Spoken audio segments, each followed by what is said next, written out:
going to be using effectively a form of armored glass for the car. Elon Musk is shutting down Tesla. The largest electric vehicle manufacturer, Tesla, has announced that its headquarters in San Mateo, California, would be closed down as part of a series of layoffs that may ultimately result in the loss of approximately 200 jobs. According to TechCrunch, Elon Musk told at least 195 of the office's 276 workers that their employment had been eliminated and that those to remain employed there would be given new responsibilities. Wait, is Tesla shutting down? And why the huge layoffs?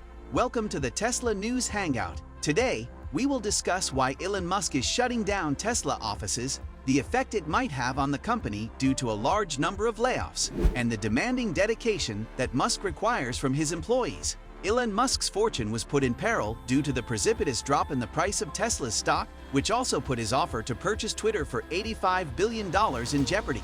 The price of Tesla's stock has taken a significant hit over the past few weeks.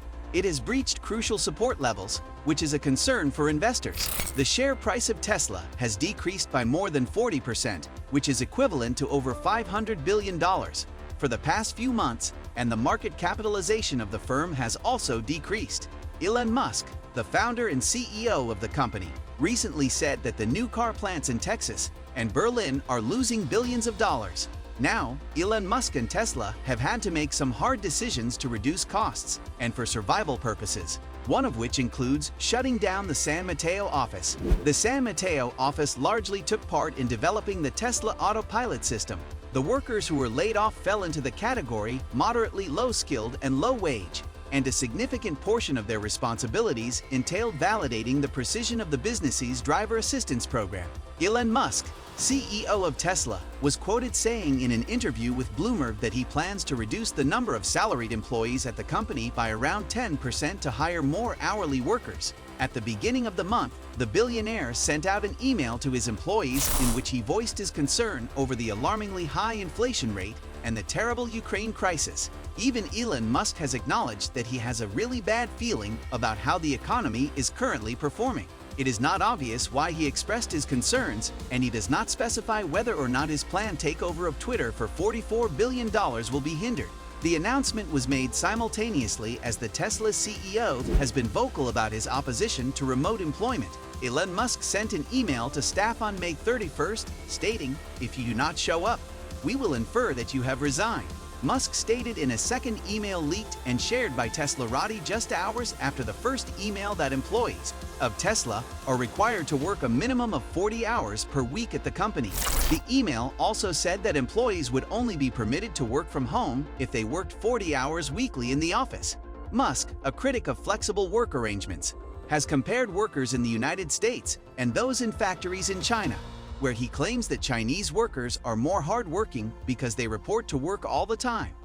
When production at Tesla's Gigafactory started back in April after being halted for 3 weeks, employees were compelled to sleep in their workstations. The facility began operating as a closed-loop system to avoid having to shut down repeatedly as a result of the stringent zero-COVID legislation that was in place in China.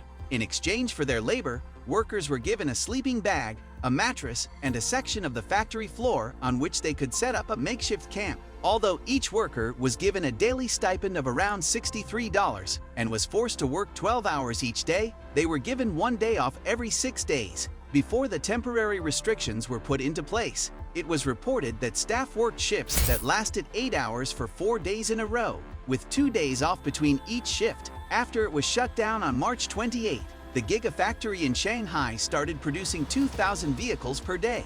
It was also responsible for producing 50% of the company's autos sold in other countries in 2021. Last month, Elon Musk, now in discussions to acquire Twitter, appeared to criticize the firm for having lax laws about working remotely. According to him, the offices of the Silicon Valley-based company should be converted into a shelter for the homeless because no one was showing up there anyway. It comes after the top leadership of Twitter reopened the company's headquarters, but continued to allow staff who had been given the option of working from home to continue doing so. Musk has been sounding the recession alarm for the past few weeks, but this was the clearest and most high-profile signal he sent. In May, he made remarks at a conference held in Miami Beach, saying that we're going to witness a worsening of the recession. According to the annual report that Tesla submits to the SEC, the company and its subsidiaries had over 100,000 employees by the end of 2021. Still, the number is predicted to drop drastically in the next few weeks.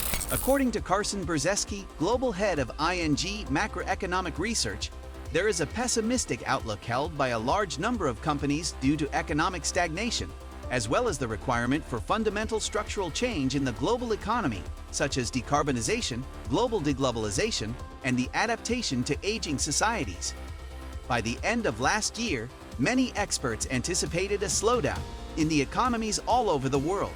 This forecast came to pass in the last few weeks, where we are now witnessing chaos in the economies. On the other hand, letting people go without a job is not the best way to handle the situation.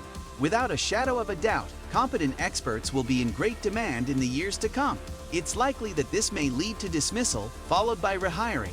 Earlier this week, Jamie Dimon, Chairman and Chief Executive Officer of JP Morgan Chase, compared the present economic situation to a storm. Most economic analysts believe that there is a reason for alarm, but they do not feel that the global recession will prolong. According to Fiona Cincotta, an economist at City Index in London, there are some warning indicators in the economy. Even though the Fed feels a gentle landing is achievable, the Fed will need to move aggressively to bring down inflation as growth falters and inflation is persistently high. In Elon Musk's opinion, the economy will plunge into a severe recession to push the governments to take decisive action. The economic slowdown in China presents an additional challenge. Some companies have had to let staff go or put hiring on hold because there is insufficient demand for their products or services. At the beginning of this year, Peloton said it would be laying off 2,800 employees, while Netflix announced that it had laid off approximately 150 people. Also, the rate at which technology companies like Uber and Meta are employing new employees has slowed down. Elon Musk, CEO of Tesla, announced during a press conference that the company would be laying off 9% of its workforce because of difficulties in increasing production of the Model 3 electric sedan. During this time, the richest person in the world is continuing to hash out the details of a deal that would see him acquire Twitter for the price of $44 billion. The transaction has been in the works for months, despite the company's more lax limitations, which he is expected to disobey. Employees are permitted to work from home for as long as they see fit and as long as they remain productive. If Musk stops accepting remote work, many crucial Tesla employees may no longer be willing to work for the company. Competitors of Tesla, such as Rivian, Ford, Apple, or several other companies, might come poaching them away from the company.